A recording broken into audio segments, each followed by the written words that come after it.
Welcome everybody to this edition of the Extracellular Vesicle Club. This event is an event of the International Society for Extracellular Vesicles, and we've had a very productive and enjoyable collaboration with SOCRATES, the society in Singapore, for the past few months, and we've had some very nice events, and we have another event lined up for you tonight. I'd like to turn this over now to Professor Minh, who's going to tell us about the speaker today and introduce him. So Minh, please go ahead. Thank you for helping out with this event. Thank you, Ken. It's a pleasure to introduce Dr. Han Wei Hou from Nanyang University. He's an assistant professor at the School of Mechanical and Aerospace Engineering and also the Lý Công Kiên School of Medicine since 2018.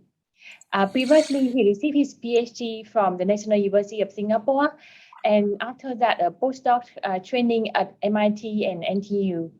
His research focused on the development of microfluidics point-of-care testing and organ on shift for diabetes and cardiovascular disease.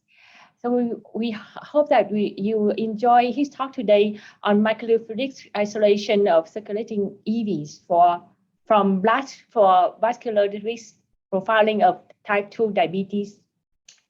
And without further delay, please welcome Han Wei. Okay, so thank you, Minh, for the kind introduction. So can everyone hear me and see my slides again? Yes. Yes, indeed. Yes. Oh, okay, great. Thank you very much. So first of all, hello everyone. My name is Han Wei from NTU Singapore. And before I begin, I would like to thank the organizers for giving me this opportunity to present our research. And for today's talk, I'll be sharing with you one of the recent work from our lab, which is on developing a microfluidic device for isolation of circulating EVs from blood and its application in vascular risk profiling in type 2 diabetes. Just to give everyone a quick introduction about our lab, we are a microfluidic research lab, and our interest is to develop sample preparation tools for cells and more recently on EVs. And also we're also interested in looking at blood-based diagnostics. If you look at the picture on the right, so you can see that our lab is actually in this black color building. So this black building is the medical school of NTU in the Novena. And beside the building, we have this hospital. So this is the Tan Tock Seng Hospital, one of the largest hospital in Singapore. And we work very closely with clinicians from PTSH to do some of our research. And this close proximity actually is very useful because it helps us to increase foster interactions with the clinicians. And in terms of experiment, if you take a blood draw from a patient in the hospital, within 10 minutes it will reach our lab, and then we can start our downstream experiments. So shown here on this slide is an overview of some of our technologies we have developed over the years. So the first one on the left is on label-free micro and nano particle separation. So this technique is using a spiral channel, and the technique we have termed it as the dim flow fractionation. So I will be talking more about this in the subsequent slides because this will be the one we'll be using it for EV isolation. The second method technology we have in the lab is on impedance cytometry. Basically, this is a label-free single-cell analysis tool which allows us to do electrical characterization of cells. And it is label-free, so there's no antibody required, no surface marker. And the throughput is high, it's like 1,000 cells per second. And depending on what frequency we probe on the single cells, we can look at different biophysical profile, such as the size, the deformability, the viability of the cells, as well as the activation. The third one is on organ on a chip. So in our group, we are developing different kind of in vitro vascular chip with the goal to model atherosclerosis. And finally, we are also interested in microfluidics integration and bioinstrumentation. So besides developing the chip itself, we are also interested to build the hardware part around the chip so that we want to with this kind of benchtop prototype system, our chip will be the disposable cartridges, and we can deploy this in the clinical use, for clinical use. So moving forward, I'll talk about diabetes. So as we all know, with increasing aging population and obesity, diabetes is now a global health problem. And in Singapore, we are actually the second highest diabetic. We have the second highest diabetic populations among the developed countries. And patients with diabetes, they're at a higher risk factor of developing cardiovascular diseases. So what I want to highlight is for diabetes subject, besides hyperglycemia, they usually exhibit some kind of low-grade and chronic inflammation, which can lead to different kinds of vascular complications.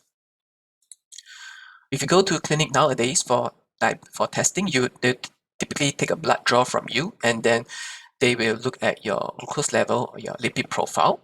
And if they want to study at your immune health, they will study the white cell count, the differential white cell count, as well as the circulating biomarkers such as the CRP. So in our lab, as we think that immunology and inflammation is actually a very complex process. So looking at the cell count itself might not give you a comprehensive profile of the immune status. So the question we asked ourselves initially was, how can we get more information by looking at the cells themselves? And there are several ways to do it. You can look at either the surface marker by FACS, look at the cytokine release, or we can also probe other things such as the biophysical properties of the cells, as well as looking at the dysfunction of the cells. Some of the key challenges associated with this is that the white blood cells are actually very rare. So for every one white cells, there's 1,000 red blood cells. So we usually need to do some kind of sample preparation to isolate the cells before you do downstream assays. And also, another key challenge is to look for new biomarkers besides looking at the white cell count as well as the morphological differences. So for the past few years in our lab, we have been developing different microfluidic tools to study immune dysfunction. And as you can see on the slide, we are focusing mostly on neutrophils, and we have developed chips to isolate neutrophils from blood, from a drop of blood. And then we can look at different functions such as their rolling, the chemotaxis, the netosis, as well as their membrane property. We are also interested to look at non-traditional cellular markers such as the monocyte platelet aggregates, as well as develop some of our organ chip platforms to understand how the basal inflammation in diabetic blood will affect the blood endothelial interaction. So in most of our studies shown here, we do see that in terms of the functions, we do see the diabetes subject or the diabetic neutrophils tends to have abnormal functions as compared to healthy individuals. So their cell count might appear similar between healthy and diabetic individual, but the function actually looks quite different. And we think that this can be an alternative way to look at the immune profile or the inflammation risk in them.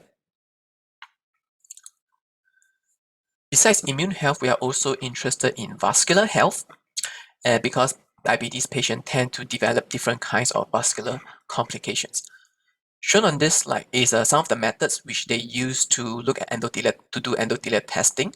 So I want to highlight that these methods shown here, they are still considered as a research tool and not used as a not for routine measurement. And you can see some of these methods, for example, if you measure your CIMT, right, the arterial wall thickness is quite troublesome because the subject has to lie down there and then you have to do an ultrasound. And this can be time consuming as well as a bit labor inconvenient. So we want to check whether if there's any way we can use the blood, because blood is routinely sampled from patients. And if we can look for anything interesting in the blood that potentially can be of use for vascular risk stratification. So we think that there's a clinical need to do this. So if we look at the circulating cellular biomarkers in blood, so we have the white cells as well as the red blood cells and the platelets. So this will sort of give us the inflammation profile. And another thing which we became more interested is on the EVs, the extracellular vesicles. So I think for this crowd, for this audience, it needs no introduction, but just a few points we want to highlight is that these EVs are very small, much smaller as compared to cells, nanoscale. They play an important role in cell-cell communication and they're implicated in many diseases. So as we look up further on EVs and diabetes, interestingly, we see some results from recent studies which shows that actually circulating EVs in blood actually will affect or cause some endothelial dysfunction in diabetes patient. For example, this can affect the endothelial cell migration, the morphology, as well as delay wound healing. So we think that the EVs in diabetic patients can be of potential use as a vascular risk marker. So indeed, as we start to look more into the EVs, they can be of very important for both diagnostic and therapeutic purposes. And typically, the workflow is whenever you collect a sample from a subject, be it blood or urine, you need to do a separation step to remove the cells and then to isolate the EVs before you can do the downstream EV analysis. So in this process, the bottleneck we have identified is in the separation step, and the gold standard for EV isolation is ultracentrifugation, which is time consuming because there's multiple steps involved and because it is labor intensive, so it might lead to, it's highly dependent on the users, so the reproducibility will be poor. Another promising, commonly used method is the SEC, which is simpler and faster. However, the columns can be quite expensive and you can only process limited input volume. So with this, we then wanted to develop, is there any way we can develop a microfluidic device that allow us to isolate the EVs in a more efficient and cost-effective manner? So this brings us back to one of our core technology in our lab, which is on the cell sorting. So previously, we have developed this method known as the Dean flow fractionation, or DIF in short. And basically, this is a high throughput and labor-free cell separation method. It's based on the concept of inertial microfluidics. So how it works is that the cells of different sizes will actually experience different hydrodynamic forces in microchannel during a flow, and we can then manipulate these forces to control the position of these cells to achieve the separation. So this work was developed during this technology was developed during my PhD days, where we try to use it for CTC isolation because the tumor cells are much larger than the blood cells. So as you can see in this video, you can occasionally see one of the tumor cells flowing on the upper half of the channel, and the bottom half are actually all the red blood cells. And so the advantage of this method is it can process high hematocrit blood sample. We can essentially pump whole blood or like 1:1 diluted whole blood into the device to do the job. And it is a membrane-free assay. It's a membrane-free technique and it's low cost because there's no active component and there's no chemicals required. Subsequently, we found that this technique is very versatile. It can be applied to different targets such as your immune cells, your leukocytes, your bacteria, as well as your stem cells. So one disadvantage of this method is that it only works very well for the cells because the cells are much larger in micron size, so they'll be able to experience the hydrodynamic forces, right? So far, it will not work for much smaller particles because of the differences in their cell size. So this will not be useful for EV isolation per se, right? So with this in mind, we then developed another method known as the high resolution Dean flow fractionation, or high DIF in short. And with this method, I mean, in the interest of time, I will skip the physics of this, but the take-home message is, in this new method, the separation principle is different from the earlier one. And because of this reason, we are now able to resolve smaller particle size range and even submicron particle to achieve the separation.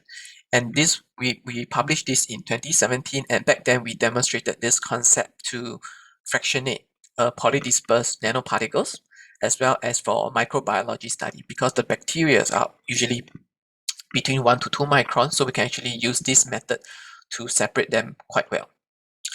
So we then decided to use this high diff idea to do our EV isolation.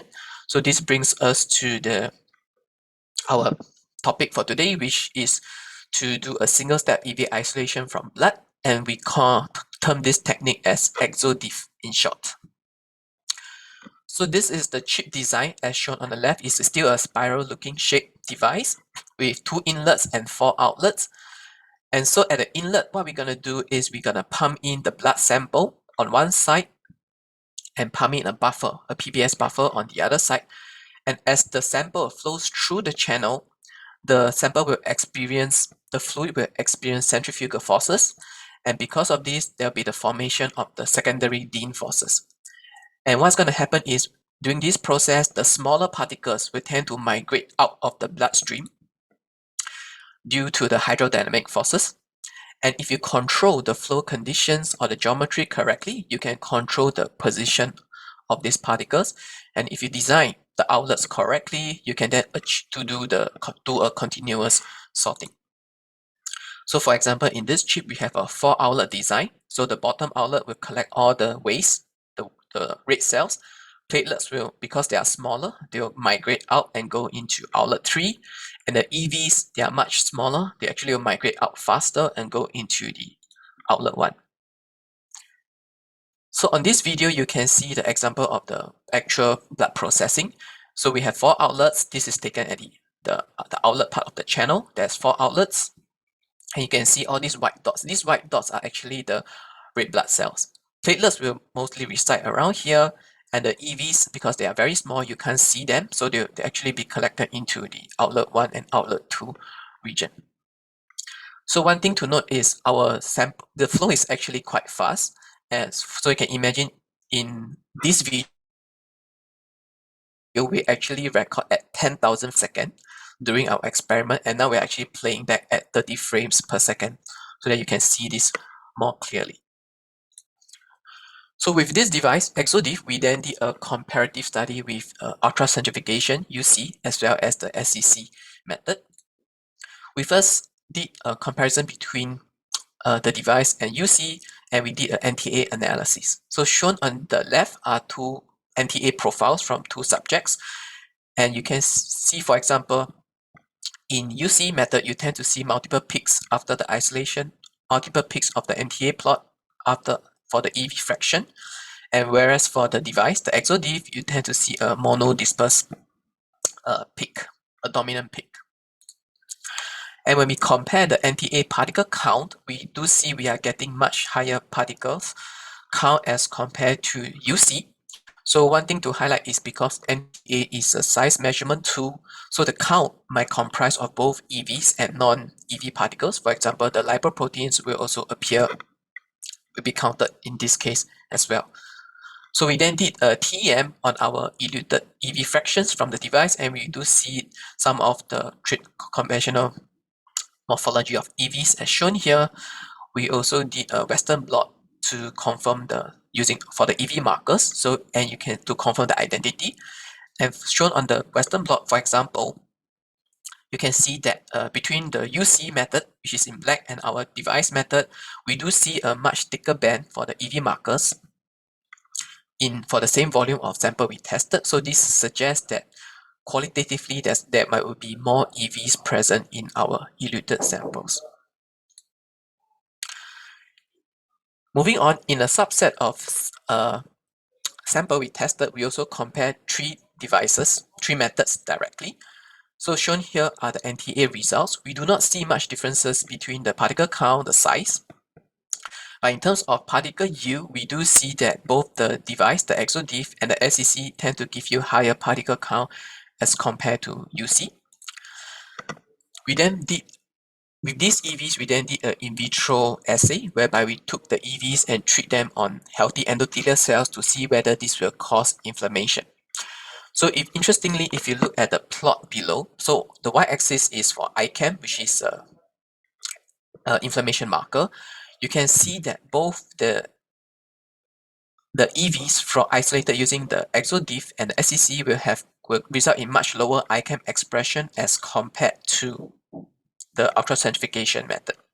So this brings us to two conclusions. Firstly, that the EV we isolated are functionally active, and secondly, the ExoDiff EVs and SEC isolated EVs tend to give similar cell phenotype, and we do not exactly know the reason why the ultracentrifugation is causing much higher, but we suspect one reason could be because of the platelet fragments that could be produced during the high shear in the UC step, and platelets are known to result in increase or enhance the ICAM expression.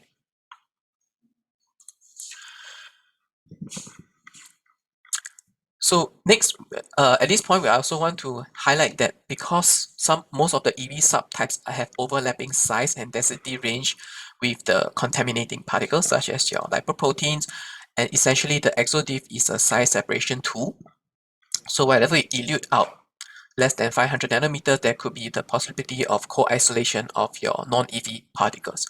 And this is hugely dependent on your input material. For example, if we were to process blood sample, the lipoprotein eluted out will be much more in our eluted fractions. So depending on the sample type, the sample volume, as well as the downstream assay, you need to then decide what is the best method for the isolation step to do the experiments. Finally, we apply the ExoDiff to isolate EVs from healthy and type 2 diabetes patient. So shown on the left is the NTA result. And you can see that regardless of what method we use, UC or ExoDiff, we do see that the diabetes subject tend to have higher particle count in their blood as compared to healthy individuals. And the next thing we did was to do a flow cytometry test. So basically, we took the EVs we isolated, we stained for two markers, CD41 for platelet and CD45 for leukocyte. And then we used the conventional flow cytometry to probe them. So with the conventional flow cytometry, we cannot resolve the EVs for the smaller size range, but we can tell the slightly bigger ones. So anything between 500 nanometers to 1 micron, we can still quantify them based on the flow cytometry. And in the plot on the right, you can see the difference between healthy and diabetic patients. What we did was we then defined a threshold for which are shown as the dotted lines. So these thresholds are based on the mean of the healthy value plus 3 SD. And when we do that, we saw that in some diabetic subjects, some of them tend to have much higher platelet-derived or leukocyte-derived vesicle. So this can be like 10 to 50 times higher than other diabetic patients. So we thought that this was pretty interesting. So we collectively termed these colored points, so these 2 green dots and 4 blue dots, as our high-risk diabetes group. With this high-risk diabetes group, we then repeated the endothelial inflammation test. So we took the EVs from the patients, we treat them on healthy endothelial cells, and then we check for the ICAM expression. And you can see on the results that for both method use, isolation method use, the ExoDiff and the UC, the high-risk subject the EVs tend to give rise to a more endothelial ICAM1 expression. And when we check back the clinical parameters of this high-risk group, it seems to correlate quite well because most of their established risk factors, such as your CIMT, your white blood cell, and triglyceride, are also elevated in this subgroup. So with this result, we thought that this might be, the result seems to suggest that the EV markers can be of potential use to probe for vascular inflammation or vascular risk in diabetes subject. And so the sample size is small currently, so what we are trying to do is to validate our results in a larger cohort in the ongoing study. So just a quick summary of what we have so far. So we have developed a chip, the ExoDiff, and this allows us to process whole blood directly to isolate the EVs. We have shown that EVs are functionally active. The chip is low cost, is membrane free, and no chemical needed, so it's It can process both small volume and large volume using the same device, just different amount of time. And finally, it's scalable. So for example, if you look at the picture on the right, we actually multiplex the device to process blood faster. And because it's in a continuous flow, the EV will be eluted out. We can easily couple this with different kind of downstream modules for detection. So in the next few minutes, I'm going to talk about some of our ongoing EV studies, which most of this work actually has not been published so far. So one thing we did is we did a Gen 2 version of our device. So now we call it an ExoArc because it's in an arc shape now. And we have reduced the outlets. Now it just have two outlets. One is the EV outlet and the second is just the waste. So in terms of the separation mechanism is exactly the same as ExoDiff, just that this will be at least 5 times faster than the previous version.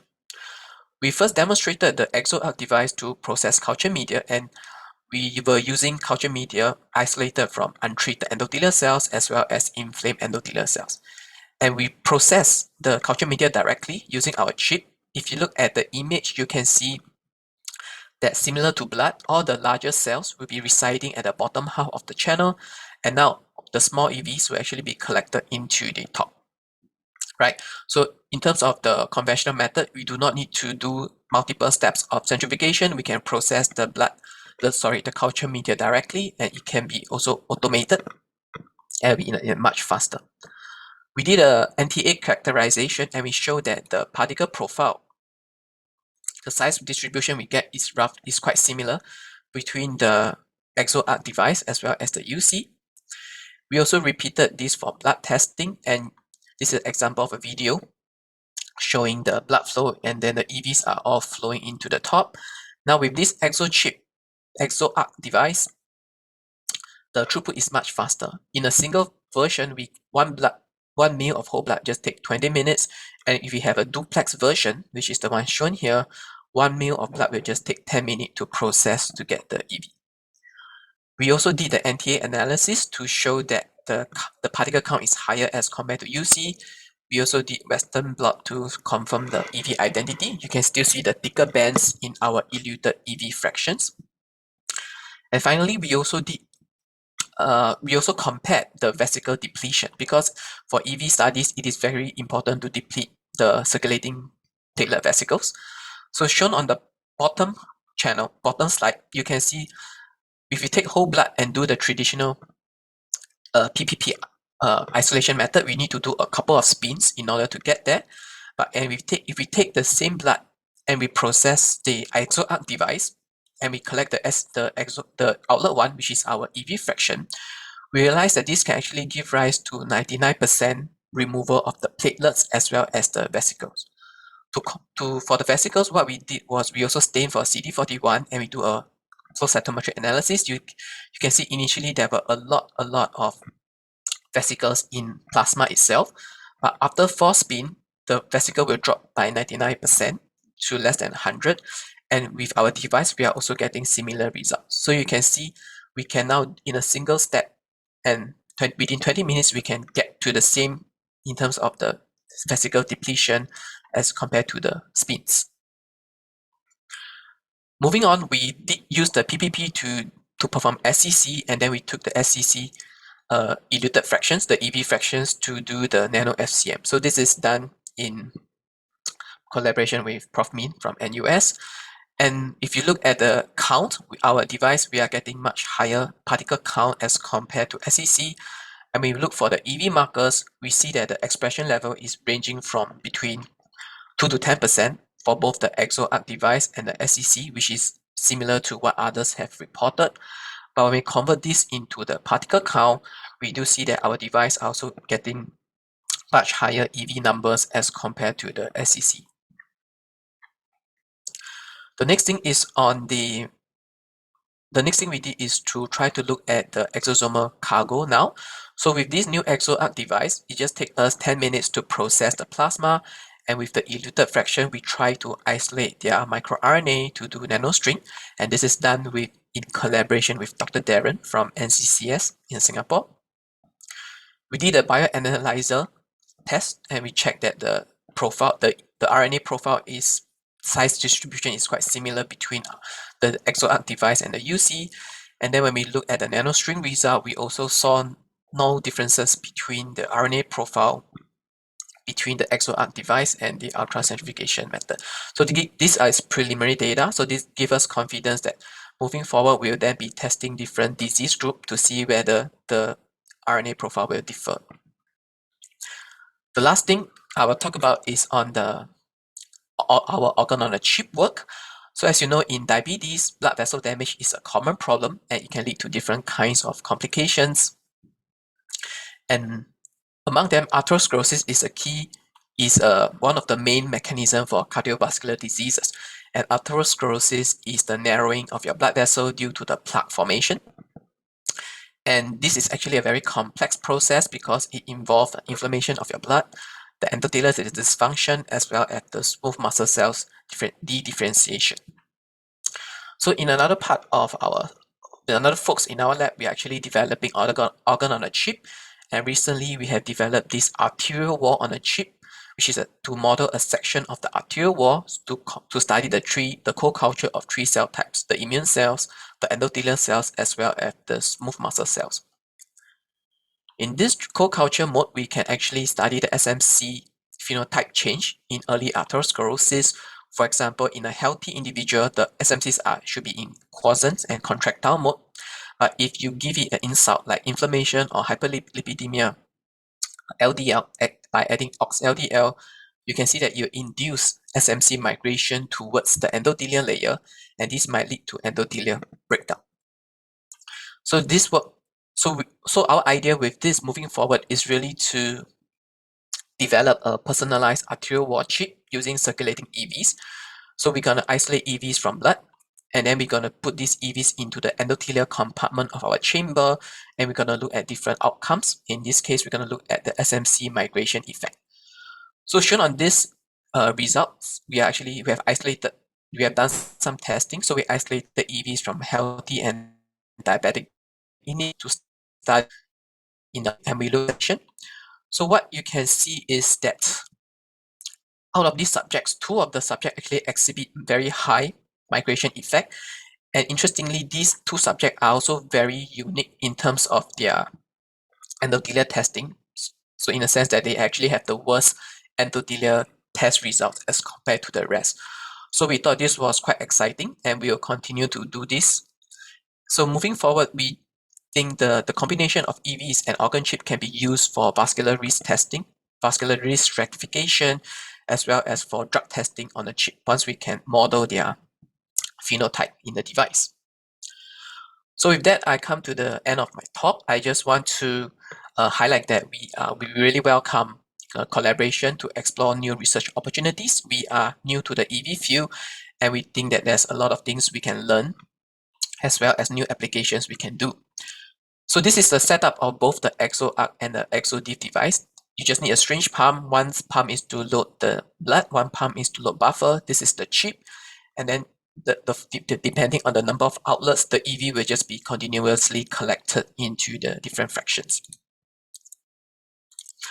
Okay, and so not just to EV, we have different versions of the devices for sorting for both cells. So if there's any interest to do cell sorting or EV sorting, we'll be very happy to collaborate in this. So with that, I have come to the end of my presentation. I would like to acknowledge my group, the following from my group, my collaborators, the funding sources. So we're also actually hiring for different positions in our lab. So if you're interested, please feel free to contact me. So that's all for my slides. So thank you very much for your time and attention, and I'll be happy to answer questions. Thank you.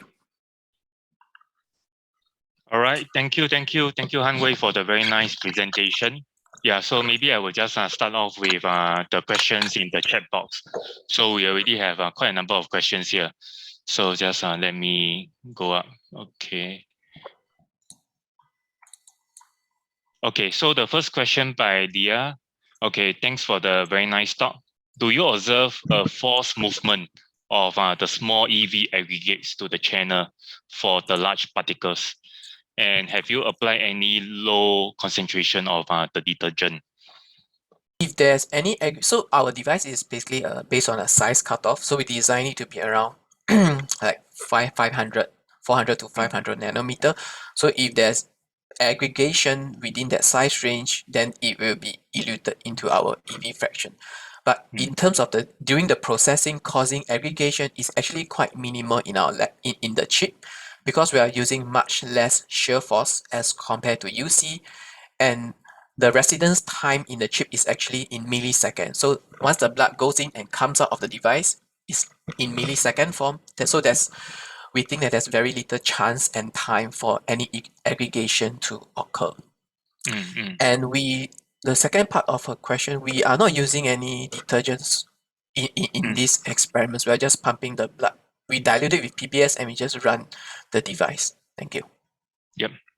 So the second question by Ting Ting. Okay.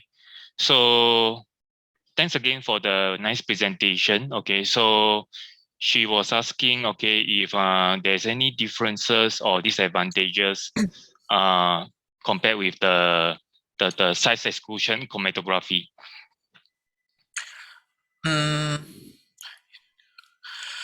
Yeah, so between SEC and our device, we do have the similar problem in terms of purity, which is the lipoproteins of same size will get eluted out in our EV fraction as well. So this is something we are. So what the chip will do that. So what we are doing is now we are developing like other kinds of devices that can be coupled to this chip. So this is chip 1 for the isolation or enrichment step. And if you want to improve the purity of the device, we have to think of another method to do that. And this can be done in a microfluidic form, and we can essentially couple the two devices together. But in terms of, so the advantage for that will be in terms of the pricing and the automation. So our device is a single step use, and just press run and it will collect, and then it'll be much cheaper and faster. So that will be the kind of operational advantages. Yep. Okay. Yeah. So Professor Otia was asking, okay, again, it's a very cool technology. Okay, have you actually tested serum plasma EVs instead of the whole blood? Yes. So we have tested both. We have tested plasma. We have processed PPP to isolate the EVs. So for example,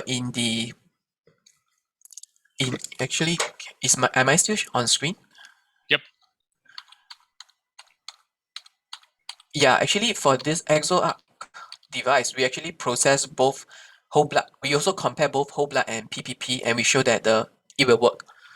So both kind of fluid can be injected into our device for isolation of the EV. And for the microRNA, we also process both blood and plasma to isolate the EVs to look at the microRNA profile. So this is also possible as well. Okay. Okay, so another question by Larry. So is it possible to perform a two-step enrichment process to increase the purity? This is a very good question. And so the short answer is yes, it will be possible, but the second step would probably make use of a different dimensions of the chip to resolve the smaller size resolution. So we have not gone into that yet, because that's definitely in our pipeline in the future to improve the size resolution of the vesicle. But technically it will be possible. For example, I can take the outlet fraction from the first chip and treat it as the sample to load into the second chip. People do that in microfluidics. We have done that for the cell isolation process, but not for the EV isolation yet. So the second part of the question was asking, using different flow rate, would it be possible to increase the resolution of your vesicle separation? Different flow rate the effect will be quite minimal. So for this chip, we have optimized the best flow rate for EV isolation. So flow rate will not be the key concern. The major key concern will be the channel geometry, because this is essentially based on hydrodynamic forces. So it depends on how you design the chip. You scale down the chip, the vesicle will experience more forces, and then this might potentially improve the resolution. So from an engineering point of view, the disadvantage of making things smaller is the pressure drop. So there's always a trade-off between making things smaller and then the clogging issues might occur. So this is something we need to consider when we design the Gen 2, the chip tool to improve the resolution. We might consider other methods as well. Okay, another question by John. Okay, any plans to run analytical SEC to check for co-isolated proteins? So we have not done that yet, and frankly speaking, we don't know how to. And if there's anyone who's interested to test and collaborate, we will be very happy to share our devices and to look into this. Yeah, but I think it's a good idea to check for the co-isolated proteins. We do BCA and Western to check for the protein level. Yeah. Okay, so the second part of the question was asking what microfluidic components will you add downstream of the ExoDiv for the EV isolation chip to remove the lipoproteins and the proteins? This is a very good question. we don't have a good solution right now, but we are testing several strategies. For example, actually we have built a micro SEC. So hopefully the idea is to get rid at least the proteins. We have already built the micro SEC. It works fine as a chip itself. And so this is one idea to couple our ExoArc with a micro SEC together. This will get rid of the proteins, but the lipoproteins we are not so sure as of now. I think this will be a area of active research in for us. Okay. Okay, so yeah, so another question, okay, by Professor Otia. Okay, is it possible to apply your methods to find high-risk patients for pancreatic cancer?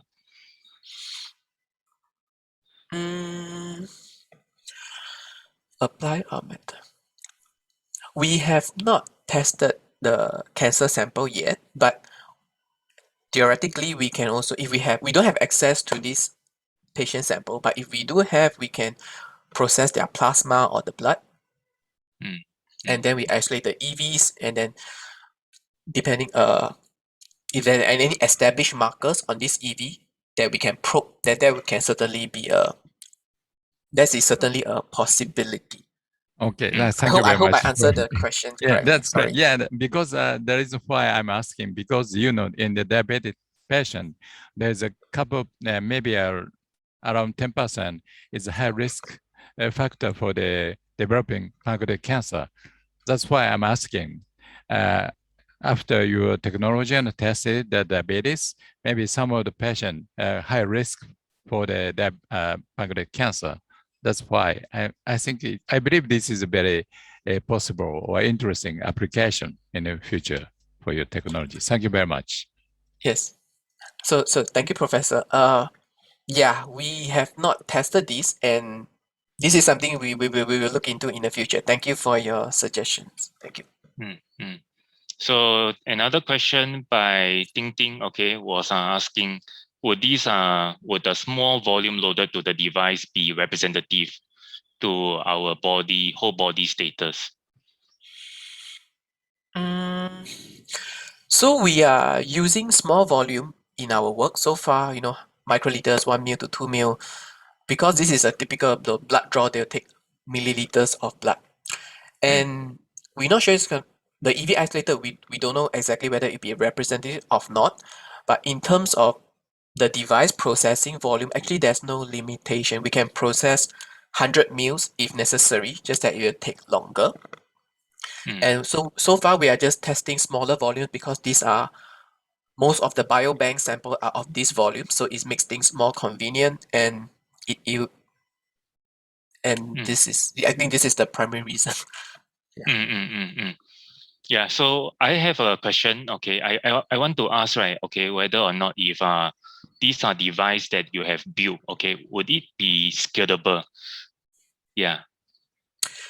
the scalability of the device dimensions will be fixed because that is based on the hydrodynamic forces, Yeah. which is dependent on the channel geometry. To scale this up, we will build a multiplex version. So you can imagine I have a chip which can connect to 10 of these devices. So we can increase the throughput 10 times. So that is the kind of scalability we can do. We have demonstrated the duplex. So by connecting two arcs together, we also have a fourplex version. I didn't show here, but so it's certainly possible. So when we do this kind of engineering, it will be very specific for application. So we need to understand more what is the typical volume to process and what is the reasonable or time that the user can expect. So we can scale up accordingly. So yeah, so this is possible. So another question by Malimonia. Okay, I hope I got your name correct. Okay, thank you for the brilliant work. Can the device be tailored to isolate the larger vesicles as well? Larger vesicle as in between like 500 nanometer to 1 micron, I suppose. So that is possible. So in fact, in the first chip, the ExoDiv chip, it has 4 outlets, and one of the outlet is supposedly to isolate the larger particle. So typically, so the larger you want to separate, it'll be easier job for us because the cell's gonna experience more forces. So if you want to do large vesicle sorting, we do have the capability to do that with the same separation mechanism. Okay. So I also wanted to ask you, right, whether or not if your device, right, would allow you to have the separation of the different size EV together, as in to have the separation concurrently to isolate the different size population of the EVs. Different size. Yeah, so typically the smaller size, right, will be around 50 to 200. And then anything above 200 will be more like the microvesicles, microparticles, which are of the larger size. And then the one which are even larger would be the apoptotic bodies. Would that be able to, I mean, using your device, would that be doable? Yes. So larger particles will be an easier thing for us, and because like our separation resolution works very well between 500 to 1 micron, 1 to 1.5, that kind of size range. So the apoptotic bodies can range from between 1 to 5, for example. That is a unique fraction. We can take it out quite easily. We can take out the whole cell as well. Anything larger than 5, we can always fractionate them into different outlets. So resolving between EVs, microvesicles, and apoptotic bodies is doable, but just that resolving, like if you're talking about a very small size range, 50 to 100 or 100 to 200, that is something I think the chip cannot do. It doesn't have that fine resolution yet. I see. Okay, so any other questions from anyone?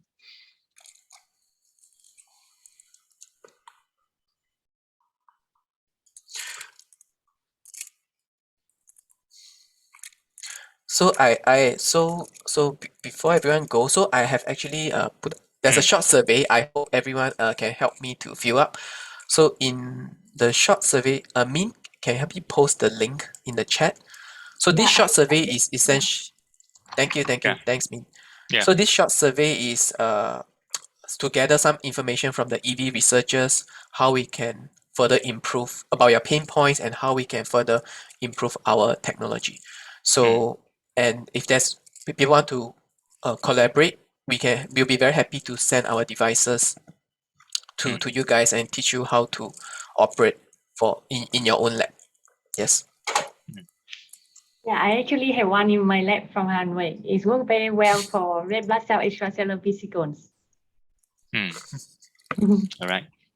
Okay, so yeah, I think that's thank you very much for your presentation. We are coming to the end of the hour. Ken, you have anything to add? No, I will just say that I will put that survey link also in the Twitter and on the Facebook account for ISEV. We'll share it around the social media. So if please do copy it though before we conclude here. So thank you all so much for joining today.